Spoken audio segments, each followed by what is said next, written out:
Une Française sur 3 envisage d'avoir recours à la médecine esthétique. Passe à la chirurgie esthétique, ici ni cicatrice ni bistouri. Le résultat est censé être plus naturel. Le recours à cette pratique augmente d'année en année, mais attention tout de même, des précautions sont à prendre. Enquête de Jérôme Garot et Bénédicte Poirier. Plissées du soleil, vallée des larmes ou pas de doigts, elles sont redoutées nos rides, au nom glorieux ou empruntées au règne animal. La ride du lion. Arrête de lion. Là. Par exemple, les yeux, je trouve ça assez intéressant, mais sur le front, par contre, c'est un peu disgracieux. Je fais tout ce qui est possible, hormis la chirurgie. Tout sauf la chirurgie, c'est la médecine esthétique, sans scalpel. Cette méthode plus douce, popularisée par le Botox, gagne du terrain en France. Faire disparaître les rides ou effacer les cernes.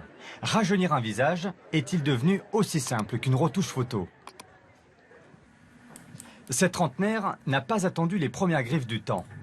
Donc en fait, on va appliquer des petites gouttes d'acide hyaluronique. Elle reçoit des injections depuis 5 ans pour prévenir les rides. 300 € en moyenne pour une séance et un résultat visible au moins 8 mois. L'objectif, c'était vraiment de pouvoir, à un moment donné, 2, 3 fois, 4 fois dans l'année, se donner un bon coup de bonne mine parce qu'on est une femme active, on court, on a un métier qui demande énormément d'énergie. Ce médecin s'est spécialisé dans la médecine esthétique immédiatement après ses études. Un produit phare, l'acide hyaluronique, à très petite dose. Dès lors que l'on voit que quelqu'un fait de la médecine esthétique, c'est que ça a été trop marqué ou trop exagéré. La médecine esthétique, le grand principe, c'est de rester dans un esprit tout à fait naturel. Et depuis quelques années, la clientèle s'élargit. Plus jeune, plus masculine. La médecine esthétique, objet de curiosité, voire de mode. C'est un marché mondial qui se chiffre en milliards. En 2015, 23 millions de personnes y ont recouru à travers la planète. En France, le chiffre d'affaires progresse de 5% par an en moyenne. Beaucoup d'injections, mais aussi des traitements par le froid ou avec des lampes flash pour les taches brunes. Exemple avec cette ancienne généraliste installée en Vendée. Là, on va vraiment pouvoir accélérer en fait la maturité de la tache pour qu'elle meure. Moi, j'ai vraiment 2 pics, tous les ans c'est pareil. Mars-avril, allô docteur, je voudrais un rendez-vous pour hier. C'est tout à fait ça. C'est comme chez le coiffeur. Tiens, c'est aujourd'hui, c'est pas demain.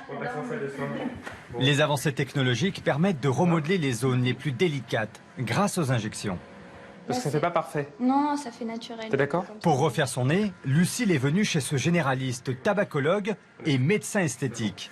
Elle avait d'abord pensé à l'opération chirurgicale. Je m'étais renseignée, ça me coûtait 3 500 €, alors que là, on était plus autour des 400 €. Subtil, efficace, mais pas éternel. L'effet dure 2 ans. Si ces actes semblent simples, ils ne sont pas anodins et doivent être impérativement réalisés par un médecin.